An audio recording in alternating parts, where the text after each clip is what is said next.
We're the ones that saved it. I don't want to be the guy in the history book that when my son reads it, if he's allowed to read a book, hey, Dad, you gave freedom away. I'm not going to be that guy. I don't want to be that guy. And they're taking it from us. Agree with that? So it's nice to be able to come to these little settings like this and talk to gentlemen like you. You guys have been around a while. You know what you've seen. You remember when you were a kid, when you were a kid, when you were a kid, when you were young. Do you think our kids have that same opportunity in front of them? Your grandchildren or great-grandchildren, whoever? I don't see that for my son. He's 7 years old. 30 years from now, I'll be 73 years old. 73. He'll be 37 years old. He'll be 5 years younger than what I am now. He will not have the same opportunities I have the way we continue down this road. I am not going to let that happen.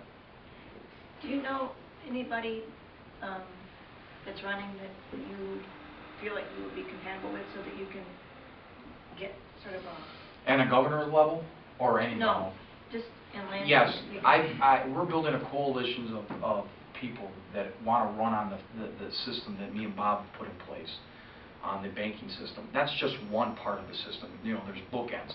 Because I also believe that, we have to restructure the whole tax system. So, I mean, got to get rid of, we got to be a right-to-work state. There's so many little sections of how we do things in Michigan that need to be wiped off the book. There is a lot of guys out there running for state rep, that are running for state senators, that I have talked to, that I do think that they're like me. They're not politicians. They're small business people. And when you get to the governor's race, I'm not really happy with any of them. I'm not going to lie. None of them. But you got to remember, the power is in the state reps and in the state senate. The governor is just the president. He can't put bills in place. I put the bills in front of him. He has to sign them. That's all he can do. He can send it back or veto it, and it doesn't matter. If I have my coalition of people working for me that are in the state senate that believe in, hey, governor, we want tax cuts. We don't want tax raises. We want spending cuts. This is what you're getting. Deal with it. Suck it up. He's going to have to sign it because it's my job. It's not his. He's the president. He can only veto it and send it back.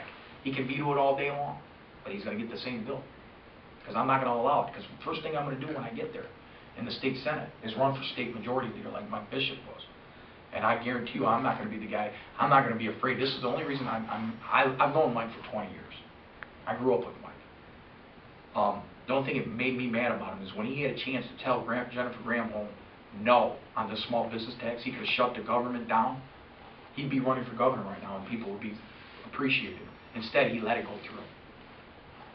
He passed it, let it get to her table, and she got it into law.